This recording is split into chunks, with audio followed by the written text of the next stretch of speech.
దయ్యమక్క, నీ ఒక్క దానికోసం ఇంత పెద్ద కొంప అవసరమా అక్క? నాకు ఇచ్చే రెనోవేషన్ చేయించుకొని మా ఫ్యామిలీతో ఉంటా మంచిగా. నువ్వు కూడా చచ్చిపోరా, ఫ్రీగా ఉండొచ్చు ఇక్కడ. అయినా నువ్వు నిజంగా నేను దయ్యం అంటే నమ్మట్లేదా? నాతో ఇంకా మసాజ్ చేస్తున్నా. నువ్వు దయ్యమని నేను ఎట్లా నమ్మాలక్క? నీకు కాళ్ళు రివర్స్ లేవు, నువ్వు గాల్లోనూ ఎగురుతలేవు. చాలా ఇప్పుడు నమ్ముతావా నేను దయ్యాన్ని? ఏంటిరా నోట్లో నుండి మాటలు వస్తలేవా? అమ్మో దయ్యం, నువ్వు నిజంగా దయ్యంవేనా? ప్లీజ్ అక్క, నన్ను వదిలేయక్క, నేను పారిపోతానక్క. అయినా నీకేం కావాలక్క? నీకు ఇవ్వడానికి నా దగ్గర 2 రూపాయలు తప్ప ఏమీ లేవక్క.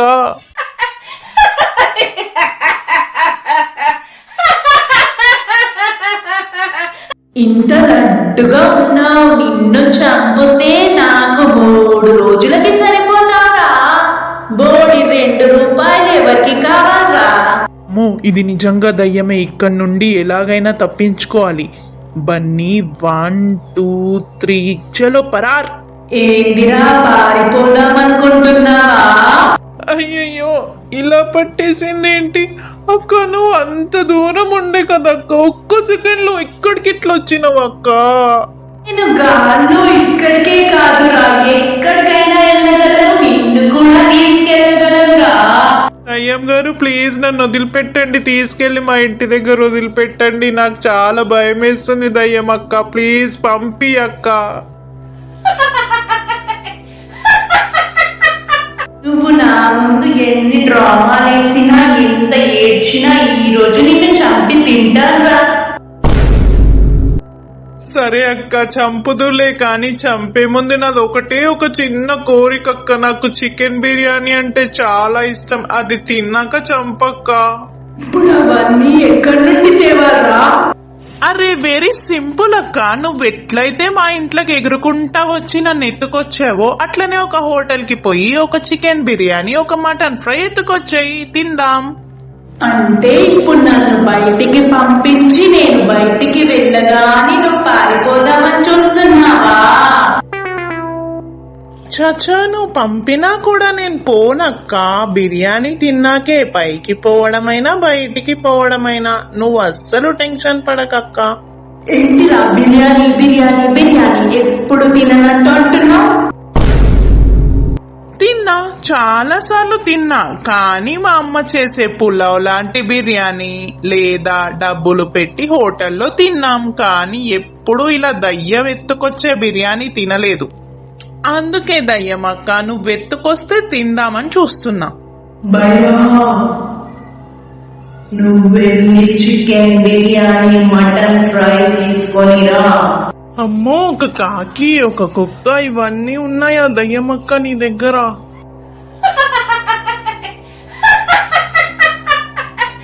అవునురా ఉన్నాయి, ఇవేం చూసారా? ఇంకా చాలా ఉన్నాయి నా దగ్గర. అమ్మో దయ్యమక్క, ఆ స్కెలిటన్ ఏందక్క అట్లా నడుస్తుంది? దాన్ని చూస్తుంటేనే నాకు భయం వేస్తుంది. స్కిన్ అంతా తినేసి ఓన్లీ బొక్కలు దంగక మిగిలించేసినవా దయ్యమక్క? రేపు నా పరిస్థితి తలుచుకుంటేనే నాకు భయం వేస్తుందక్క.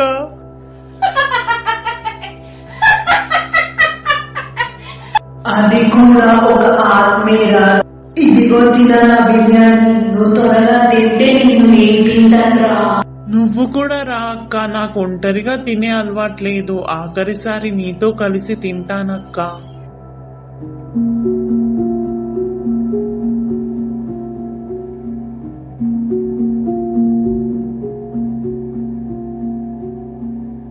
బిర్యానీ తిన్నా కదా, అయిపోయింది కదా, ఇప్పుడు నేను నిన్ను చంపేస్తా. సరే అక్క, చంపే ముందు నాది ఇంకొక కోరిక అక్క. ఏమన్నా ఏం కోరికరా? మాటి మాటికి కోరిక కోరిక అంటావు. నీ కోరికలు తీర్చుకోవడానికి వచ్చాయనుకుంటున్నావా ఇక్కడికి? కాదక్క, ఇప్పుడు నువ్వు నన్ను చంపుతావు. నువ్వు నన్ను చంపినాక నాకు ఇంకో జన్మ ఉంటుందా? ఉంటే నేను ఎలా పుడతాను చెప్పి చంపు. అవన్నీ నాకెలా తెలుస్తాయిరా? నేనే దయ్యాన్ని తిరుగుతున్నాను. అసలు నువ్వు ఎట్లా చనిపోయినావు అక్క, అది చెప్పు. ఇంటర్లో ఫెయిల్ అయ్యానని మా చుట్టుపక్క వాళ్ళు ఎగతాళి చేశారు. అందుకే అది తట్టుకోలేక చనిపోయానురా. ఏంటి ఫెయిల్ అయినా అని చనిపోయావా? ఒక్కసారి ఫెయిల్ అయితే మళ్ళీ మళ్ళీ రాసుకోవచ్చు కదక్క, దానికి చనిపోవడం ఎందుకు? కానీ ఏం చెయ్యరా, నేను ఇంత చదివినా నాకు అర్థమయ్యేది కాదు, గుర్తుండేది కాదు. మ్యాథ్స్ చేయరాక ఎవరికి చెప్పుకోవాలో అర్థం కాక కుమిలి కుమిలి ఏడ్చి చనిపోయినా. అయినా చుట్టాలు ఎగతాళి చేస్తే ఏంటక్క? వాళ్ళు నీకేమైనా రూపాయి పెడుతున్నారా, నీకేమైనా ఇస్తున్నారా? ఎగతాళి చేయడానికి, మనం బాధపడితే చూసి నవ్వడానికే చుట్టాలు చుట్టుపక్క వాళ్ళక్క. అవును, వేరే వాళ్ళకి మంచి మార్క్స్ వచ్చి మనకి తక్కువ వస్తే మన ఎగతాళి చేస్తారు, చీప్ గా చూస్తారక్క, నేను ఒప్పుకుంటాను. కానీ మనకంటూ ఏదో ఒక టాలెంట్ ఉంటది కదా, దాన్ని కూడా గుర్తించాలి, మన గురించి కూడా ఆలోచించాలి. ప్రతి ఒక్క స్టూడెంట్ కి మంచి మార్క్స్ రావాలి, టాపర్ అవ్వాలి అంటే అది సాధ్యం కాదక్క. ఒకరికి చదువులో టాలెంట్ ఉంటుంది, అలాగే ఇంకొకరికి డ్రాయింగ్ లో ఉంటుంది, ఇంకొకరికి స్పోర్ట్స్ లో ఉంటుంది అక్క. ఎవరి టాలెంట్ వాళ్ళది.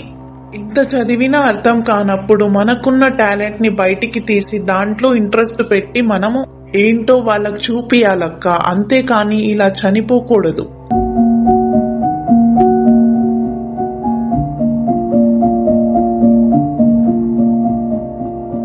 బయట చూడక్క, kidney failure patients, liver failure patients ఎంత మంది ఉన్నారు.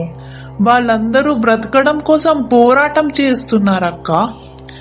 వాళ్ళందరి ముందు ఇదేమైనా పెద్ద ప్రాబ్లమా అక్క?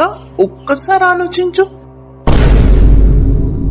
చిన్నవాడివైనా చాలా గొప్ప సత్యం చెప్పారా Bunny, I appreciate you. Exam లో తక్కువ మార్క్స్ వచ్చాయనో, ఫెయిల్ అయ్యామనో, ఎవరో తిట్టారని లేదా ఎవరో తక్కువ చేశారని ప్రాణాలు తీసుకోవద్దు. ఒక్కసారి ఫెయిల్ అయితే మళ్ళీ రాసుకోవచ్చు, అప్పటికీ ఫెయిల్ అయితే ఏ సిస్టమ్ వరకు ఏదైనా వర్క్ నేర్చుకోవచ్చు. కానీ ఉన్నది చాలా చిన్న జీవితం. Be brave and be strong. అవునురా బన్నీ, నువ్వు చెప్పింది నిజమే. ఎవరి లైఫ్ వాళ్ళది, ఎవరి జీవితం వాళ్ళది. మీరు కేవలం మీకోసం మాత్రమే బ్రతకండి, అంతేకాని పక్కింటి వాళ్ళు ఏమంటారో, ఎదురింటి వాళ్ళు ఏమనుకుంటారో అని మాత్రం ఆలోచించకండి. వాళ్ళ కోసం బ్రతకకండి. మనం కష్టాల్లో ఉన్నప్పుడు చుట్టాలు కూడా పరాయి వాళ్ళైపోతారు.